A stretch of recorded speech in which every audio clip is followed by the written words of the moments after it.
¿Qué tal? ¿Cómo están? El día de hoy, en el día 7, vamos a ver el tema de María y los apóstoles de los últimos tiempos. El tema de hoy es más corto que el de ayer y veremos los numerales del 55 al 59. Seguiremos profundizando en gran medida en el tema que estamos viendo ayer sobre estos predestinados, estos elegidos que comenta el autor, ¿no?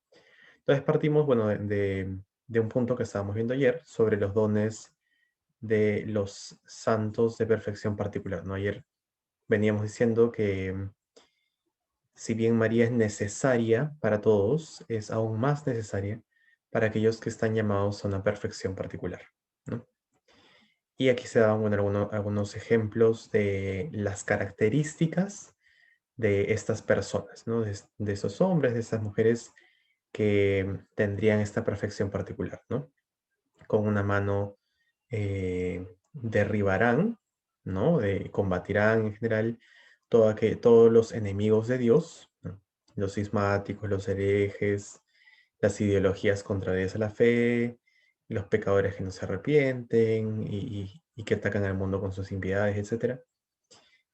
Con otra mano edificarán el templo del verdadero Salomón. Bueno, aquí se refiere, como decíamos ayer, a edificar la iglesia en medio del mundo por medio de la devoción a la Santísima Virgen María, ¿no?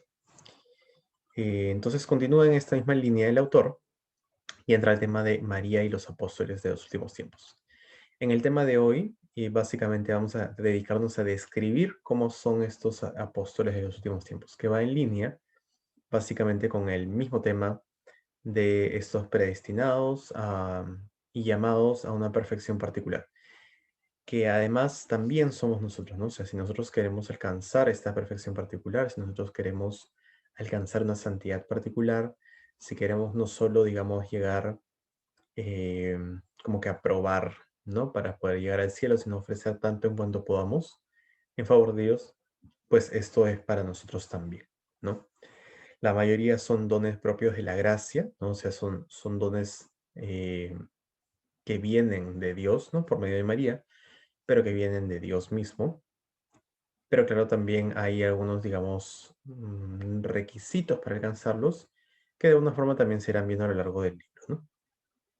Pero claro, el principal requisito, digamos, para alcanzar esto es tener particular devoción, y mientras mayor cuidado haya por la devoción a María, más nos acercaremos a esta perfecta devoción, digamos, ¿no? A esta perfección particular.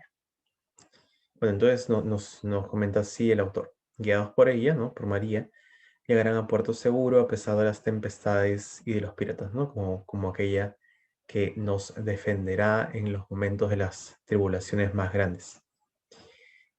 Además, estos apóstoles de los últimos tiempos recurrirán en todo a ella, ¿no? Recurrirán en todo a María.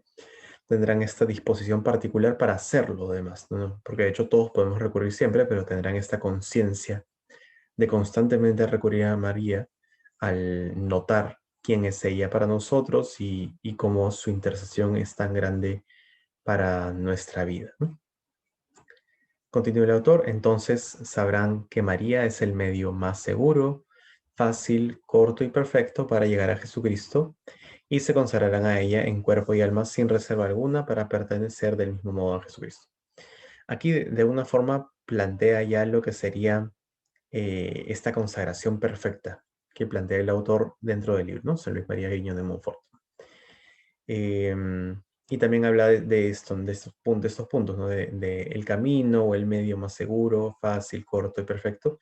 Estos puntos, uno por uno, irán siendo más profundizados, más detallados más adelante en el libro, pero de alguna forma ya aquí nos anuncia lo que vendrá, ¿no? Dentro de este texto. Continúa el autor hablando sobre las características de estos servidores esclavos e hijos de María, ¿no? Serán fuego encendido, ministros del Señor que prenderán por todas partes el fuego del amor divino, ¿no? El fuego del amor divino en la caridad, el fuego del amor divino en la evangelización, ¿no? Transmitirán esta fuerza interna, este fuego interno propio de aquellos que aman a Dios y que transmiten ese amor cuando conversas con alguien que de verdad ama a Dios, normalmente te transmite eso, ¿no? te, te hace sentir lo que esa persona siente, ¿no? Así como alguien cuando habla de alguien que ama, ¿no? Entonces es este sentido de este fuego encendido dentro de uno que se transmite a los demás. Serán flechas agudas en la mano poderosa de María para atravesar a sus enemigos, ¿no? Manos, flechas guiadas por las manos de María, ¿no? Y orientadas a atravesar a los enemigos de Dios. Serán hijos de Leví, bien purificados por el fuego de grandes tribulaciones y muy unidos a Dios, ¿no? Entonces, aquí, por ejemplo, valdría la pena comentar, ¿no? Que, de hecho, no es que se les librará de las tribulaciones, ¿no? De hecho, serán purificados por el fuego de grandes tribulaciones. Pero, sin embargo, contarán con la ayuda particular de Dios, ¿no? O sea, estas tribulaciones no los alejarán de Dios, sino antes, por medio de la gracia de Dios, y también, bueno, por medio de una decisión férrea, ¿no? Una voluntad dedicada, etcétera, permanecerán muy unidos a Él. Llevarán en el corazón el oro del amor, el incienso de la oración en el espíritu y en el cuerpo la mirra de la mortificación, ¿no? Em, es decir, vivirán la caridad, vivirán la oración y vivirán la penitencia, ¿no? Serán en todas partes el buen olor de Jesucristo para los pobres y sencillos, pero para los grandes y los ricos y mundanos orgullosos serán olor de muerte, ¿no? Suena un poco fuerte o hasta podría uno decir exagerado esto que se dice acá, pero de hecho tiene un sustento en el Evangelio, claro, ¿no? Bueno, la parte de los pobres y sencillos queda muy clara, y la parte de aquellos que no viven la ley de Dios, ¿no? Quien anuncia, y eso también, bueno, lo deja claro, o más claro más adelante el autor, em, aquel que anuncia verdaderamente la verdad del Evangelio de Dios, ¿no? O sea, toda su misericordia, pero también toda su justicia, ¿no? O sea, el cielo, pero también el infierno, ¿no? O sea, toda la realidad que el mismo Cristo anuncia, ¿no? Aquel que anuncia esto, también anuncia de alguna forma la muerte de aquellos que se alejan de los caminos de Dios, ¿no? O sea, Dios, particularmente Jesús, es finalmente el juez, ¿no? Pero también es el mismo Jesús quien dice que no juzgará a él, sino que ya por la palabra, ¿no? Por aquello que nos indican las Sagradas Escrituras, ya aquellos que han pecado han sido juzgados, ¿no? Continúa el autor, serán nubes tronantes y volantes al menor soplo del Espíritu Santo. Es decir, irán a donde el Espíritu Santo los envíe sin cuestionar nada, ¿no? Como continúa aquí, sin apegarse a nada, ni asustarse, ni inquietarse por nada.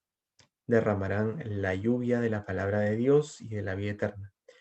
Tronarán contra el pecado, descargarán golpes contra el demonio y sus secuaces, y con la espada de dos filos de la palabra de Dios traspasarán a todos aquellos a quienes sean enviados de parte del Altísimo, ¿no?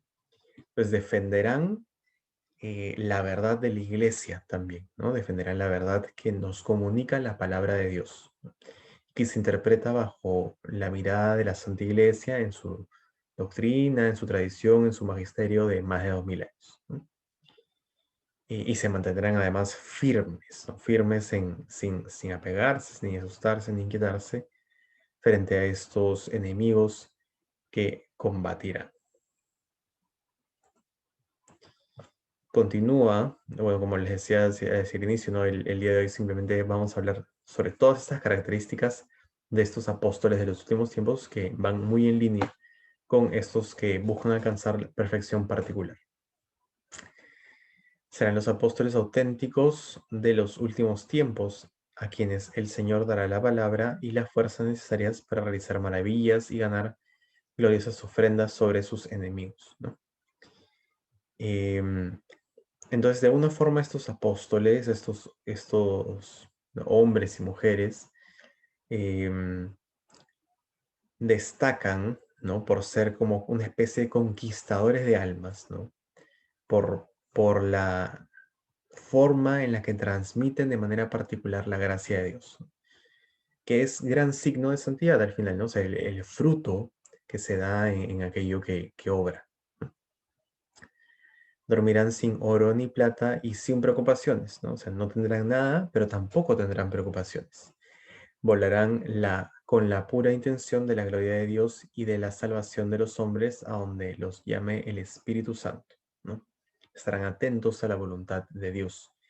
Y en los lugares donde prediquen solo dejarán el oro de la caridad, que es el cumplimiento de toda la ley, ¿no? Entonces, bueno, son pintados, son demostrados, ¿no? O mostrados por el autor como hombres y mujeres de gran santidad, ¿no? Y hace mucho sentido, de hecho, en la medida en la que son comparados, ¿no? con los santos previos, ¿no? Como ya veníamos diciendo ayer, ¿no? Son comparados como palmeras frente a arbustos, ¿no? O sea, en la distancia. Entonces, claro, queda claro que en la medida que hay esta distancia, también su santidad será mucho mayor, ¿no? Serán verdaderos discípulos de Jesucristo, ¿no? Recordar aquí, ¿no? Esta mención de Jesucristo, a pesar de que estamos hablando de la devoción a María, no tenerle devoción a María es ser un verdadero discípulo de Jesucristo. Caminarán sobre las huellas de su pobreza, de la pobreza de Cristo, de la humildad de Cristo, del desprecio de lo mundano, de la caridad evangélica, y enseñarán la senda estrecha de Dios en la pura verdad conforme al Santo Evangelio, y no a los códigos mundanos, sin inquietarse por nada, ni hacer acepción de personas sin perdonar, ni escuchar, ni temer a ningún mortal por poderoso que sea. Entonces, no, recalcar aquí, ¿no? Enseñarán la senda estrecha de Dios en la pura verdad conforme al Santo Evangelio, ¿no? O sea, no van a entregar un evangelio a medias, no van a comprometerse con verdades a medias, no van a decir, bueno, esto es pecado, pero no importa, ¿no? O sea, van a hablar las cosas como son, ¿no? Y esto es una característica importante y que también nos ayuda a distinguir quién realmente es un discípulo de Jesucristo hoy en día y quién no, ¿no? Las cosas se enseñan en base a la verdad de la iglesia, ¿no? Y se defienden en ello, ¿no?